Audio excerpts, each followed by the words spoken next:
actually showed up more than once after that. She actually became. I think she showed up once or twice. I know she showed up in the At least twice that I can think of. At least she came back. But with the quote unquote girlfriend, the quote unquote coach, the what was it, third grade teacher, something like that. And then you look at This Is Your Life Bailey, the teacher, the best friend, the boyfriend that ends up hooking up with the best friend. When you have the Old Day segment with Gallows and Anderson 2 years ago. Another shitty segment that people look at and just like, what the hell were they thinking? You bring outside, I guess, quote-unquote talent into these one-time segments. It is absolutely horrible. It always ends up being looked at negatively. It's the reason like people look at professional wrestling like, why the hell are you still watching this garbage? Well, of course. But you do realize why all those other segments failed, right?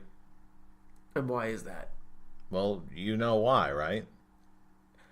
Let's just for shits and giggles say I'm not. Where are you going with this? Well, let's look at the one that worked, and let's look at all the other ones that did not. Now, clearly, there's one thing that's in common that's missing from that. That if you the say first Yurple, one, I'm gonna slap that you. The first one did so well. Okay, it's Yurple. God damn it, Jeff. Well, I'm just saying. No, the kids like the clowns, and the segment that worked had Yurple in it. Yurple draws dimes, brother. Yurple draws pennies. But it's still money. Which is far more than the Bailey This Is Your Life segment. Okay. This is just your optimism going wild on this one. There really wasn't anything really redeemable about that segment. This Is Your Life Bailey, The Old Day, This is just garbage. Well, yeah, because Yurple's not around. Again, leave Yurple alone. No more bringing up Yurple, please. Them leaving Yurple alone is the whole damn problem. That's all I'm saying. Here's the problem. Stop doing these bullshit segments. That's what we need to do. Okay, then. How about we move to a segment that actually did work for me? I'm speaking specifically about the Ronda Rousey Nia Jax segment. This one I actually liked. This one had a little bit more savagery between the two women.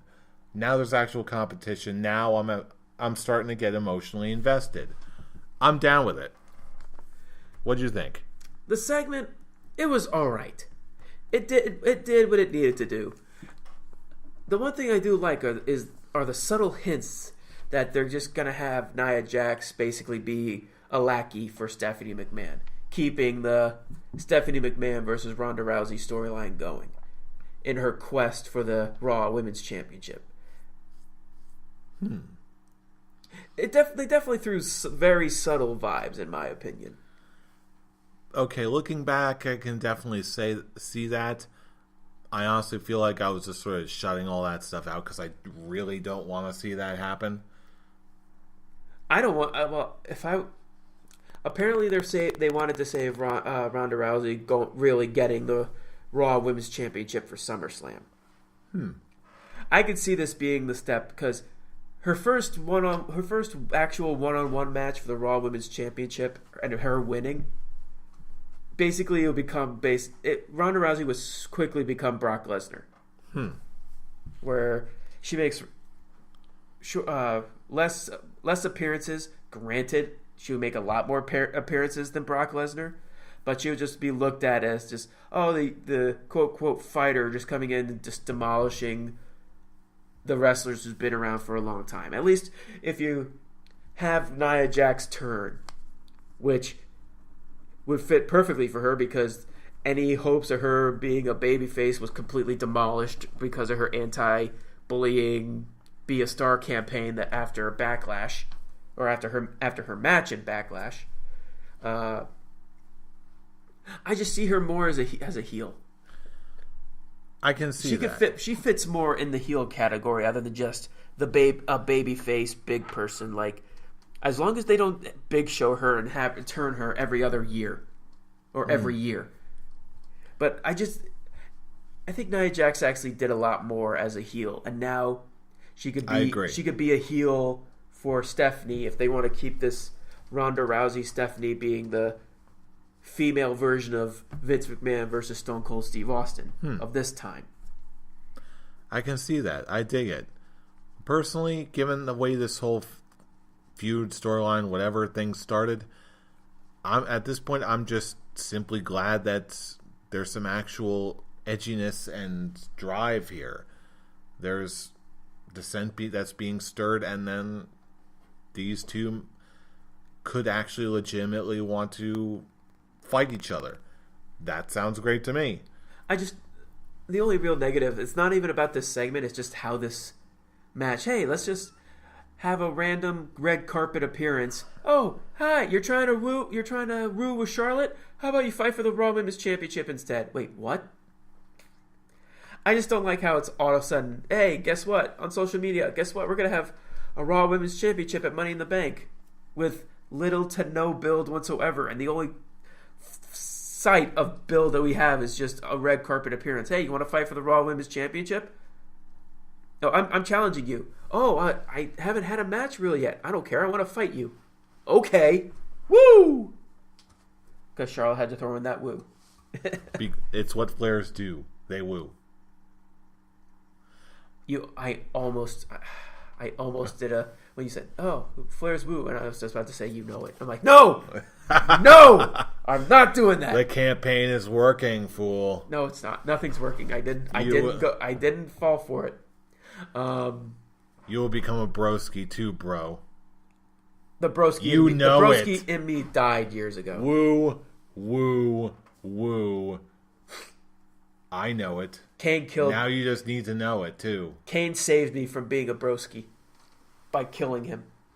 And where is he now? Now he's politics Kane. Now he's politics. Now he's Kane. all way off in Knox County, whatever state Knox County's in. Oregon, Idaho, Midwest, Alaska, I don't know. Either way, Kane is in politics right now. He can't save you from the woo woo woo anymore. And you know it. I was actually kind of thinking you were going to go bro on that one, but okay. But no. Hey, Zach he only shows up once on TV every blue moon. And not even Kurt Angle acknowledges him when he actually appeared.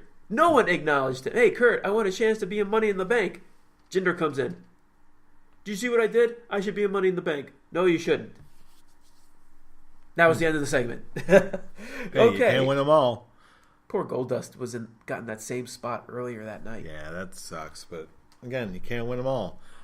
Unless your name is Braun Strowman, in which case you defeat Finn Balor on Raw. I actually like... This is actually the one storyline, minus the B team. Oh, boy. I love the B team. I'm sorry. I think they were fantastic. I was actually not enjoying Raw at all until the B team showed up. Yeah, so the B team showed up and I was like, okay. We beat Breezango in quick fashion, and we're reacting as if we've won the tag team championship. And then they start celebrating with the commentators. Then they take Coach's chair and just roll down the ramp until they crash on at the bottom. I loved it. I'm sorry, I love the B team. They're like the new Santino of Raw. I want to see them. I love to see people like that who are in the position that they are. I love to see them succeed and keep on keeping on. They're living proof of the Miz effect being wrong. First Alex Riley, then Damian Sandow. Both are gone. And then they had Curtis Axel and Bo Dallas. And now they're proving that wrong. The Miz curse. It's good. It's good to see them actually making names for themselves. Though, to be fair, I kind of miss Axelmania. But that's just me. All right, so were there any other... beta powers. Were there any other thoughts on Raw this week? Back to the Braun Strowman Finn Balor bits. Yes. I like that it was a continuation of last week. They wanted to fight McIntyre and Dolph Ziggler again, which I'm very happy that Ziggler and Drew won. I'm all for Drew and Ziggler. Stephanie, yay, that's right, Stephanie's back. Whoop-de freaking da. She's like, no, I'm not going to allow you to fight them. You guys aren't a tag team. So instead, we're going to do a one-on-one match. Braun Strowman versus Finn Balor. And of course, Braun takes the apple that he took from that fruit basket and crushes it. Yep, I like it. Makes you lose Finn's smile. And then you get to the match itself, which deserved to be the main event spot. I was watching it and I was just saying to myself, really looking at this, I know he's not going to win, but Finn needs to win. He needs the win. Compared to Braun Strowman, yes, he does. Because I love Finn, I love Braun, but a lot of people, including myself, think Finn has been he's kind of losing his momentum. Yeah, I think he's already lost it. I'm not there yet. I'm not there yet. But what I liked about this is, even though he did lose, Braun picked him up, and when you think he's gonna attack, he's just gonna flatten him again. No, he just lays him on the corner, and Braun celebrates, turns to Finn, and nods. And I think that's the very first time someone has gained Braun's respect. Ever. And I think that's why I don't really have a problem with this, because it's still presented as a really good, strong, competitive match. Braun Strowman still looks like a threat. Finn Balor still looks like a threat, despite the physical difference in the two guys. And this was just a fun wrestling match between two guys that I really like. The ending saved it for me. First, I was like, "Oh, I love Braun, but I didn't think he needed to win this." But then, as soon as he picked Finn up, I agree. It was one of Braun's best matches. Mm-hmm. And Finn definitely held his own. I think the highlighted part was when Finn knocked Braun over the guardrail. Finn is just resting on it. He's like catching his breath, and then you just see Braun rise up from behind him. Like, that is awesomely creepy. They're doing so many good things with Braun Strowman right now that, honestly, Braun Strowman is my favorite guy on the roster right now. He really is. If he had better shirts, I'd buy them all. Right now, it's the things that I watch Raw now: Braun, Finn, Seth, and Matt and Bray, which weren't even on the damn show. I was gonna say, something's missing here, and I didn't realize that. I didn't realize that they were missing. But now that that's sticking out like a sore thumb. Now that's bothering me. Yeah, it was a very sore thumb, and then you had an hour. You basically had the first hour of just suck, with the Kurt Angle bit, Stephanie coming back, Roman bitching, saying he should be undisputed champion, Kevin Owens coming out and basically trying to Kevin Owens was a saving grace, trying to basically be the heel and say, "Come on, everyone, let's cheer for Roman," which that's the best way to get heel heat. It's like, oh yeah, this guy deserves cheers. Genius, Kevin, genius. A good singles match between the two that led to Jinder Mahal. And then Seth Rollins comes in to make a save, and that's the only way they can actually get cheers for Roman, is if you have one of the hottest guys on Raw, Seth Rollins, be in his corner. Think, nostalgia, Shield. It's showing the Shield, nostalgia. Guys. And then they had the tag match. It was a good match. And now, I'm not looking forward to next week, because we have Jinder Mahal fighting for the Intercontinental Championship. And for the love of God, he better not win that belt. I hope he wins the belt and he becomes the modern day Intercontinental Raja. To spite me? I hate you. I hate you.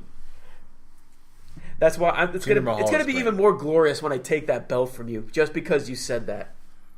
Why? Because I'm a fan of the modern day Maharaja? No, that you think the modern day Maharaja deserves the Intercontinental Championship. Oh, but he does. No, he does not. He most doesn't deserve to certainly be. does. He deserves the United States Championship.